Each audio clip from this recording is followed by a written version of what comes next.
Today, we stand before this country in the capital of our country. We stand before and we question whether democracy is prevalent or not. In our state, the state of Andhra Pradesh, where the very word democracy means equitable justice. And today in the state of Andhra Pradesh, you have a scenario where equitable justice is denied, where democracy stands limping. That is the plight of affairs in Andhra Pradesh. You have a government in place where within 45 days of coming into power, you have a situation where more than 30 people have been murdered, where you have more than 300 people on whom you have assaults taken place, which led to attempt of murder, where you have more than 560 properties, private properties vandalized, where you have more than 490 government properties also vandalized, where you also have more than 1,000 cases, where you have a situation of assaults taking place, private properties destroyed, people walking into their houses, destroying the properties within, where plantations have been destroyed. That is the plight of affairs in Andhra Pradesh. In fact, you have people like Chandrababu Naidu's son, Nara Lokesh, displaying a red book, where he displaying a red book is actually captured in the form of hoardings and displayed all over the state. And the contents in this red book are a list of officials, a list of politicians on whom they intend to take action, on whom they intend to assault.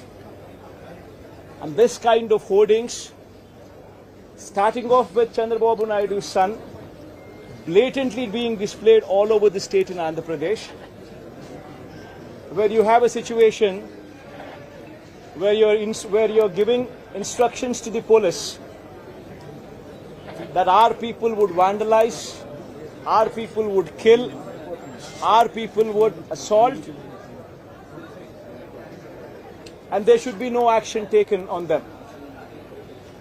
When you have somebody like Nara Lokesh, Chandrababu Naidu's sons, holding this red book, and this red book being captured in the form of hoardings. Now think about what kind of message it is sending. Now he starts off with a red book at the state level.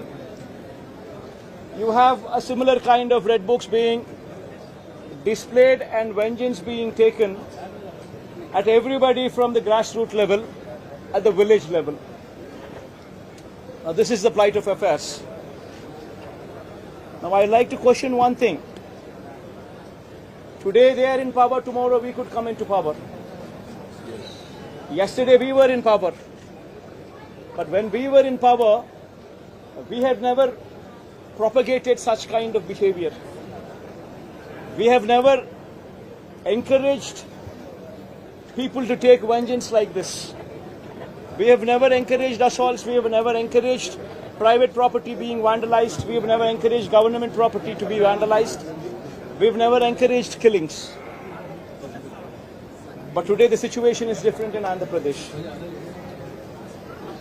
Now, if we don't question this, being part of democracy, then can you imagine the plight of democracy going forward if this were to be encouraged?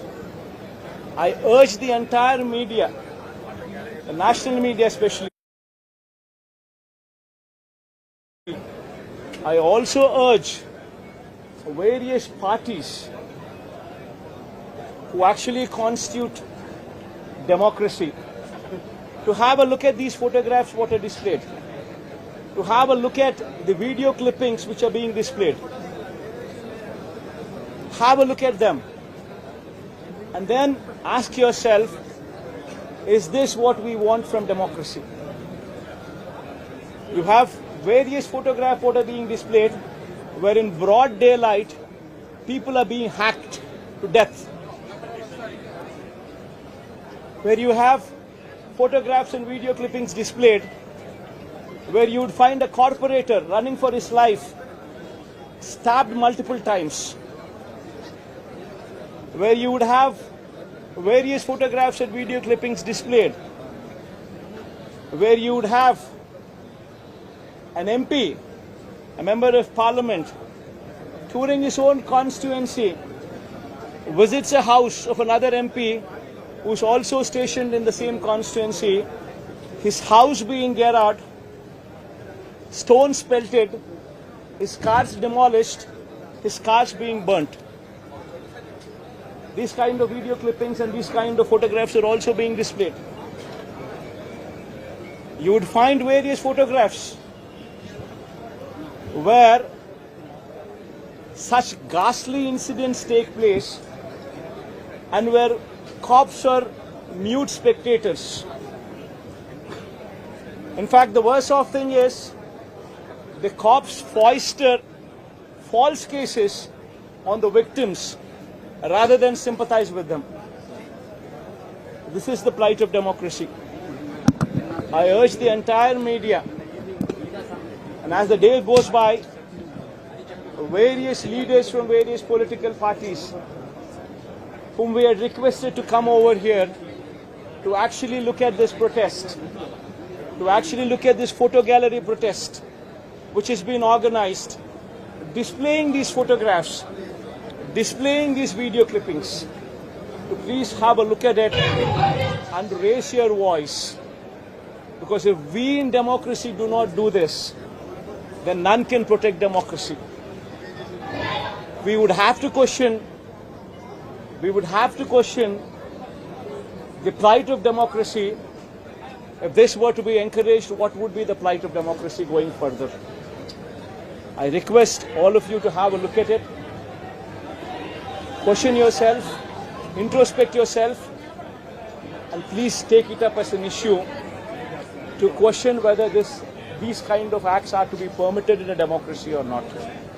This is my humble request to the entire national media, to the entire parties who actually form democracy in the parliament, to please raise their voice against such kind of ghastly incidents which took place in the state of Andhra Pradesh. Thank you. Mr. Reddy, now PDP is saying that the white paper which you released full of the legal scam, sand scam and the land scam as well, and you are losing your party. Ma'am, one second, ma'am. Ma, please don't divert these topics. These are various acts, or heinous acts. Please go have a look at this photograph. I mean, if you consider yourself to be in that situation, please make yourself party to it. Would you like somebody just come onto your house, come over to your house, destroy your house property, come onto you, kill you? Would you like it? Please have a look at those photographs before you can even comment anything on deviating this topic into something else. Today, please be saviors of democracy. Have a look at these photographs. Have a look at these video clippings before you can divert this topic into something else. I urge you, please have a look at them before you can speak of anything else. I think you just have a look at them.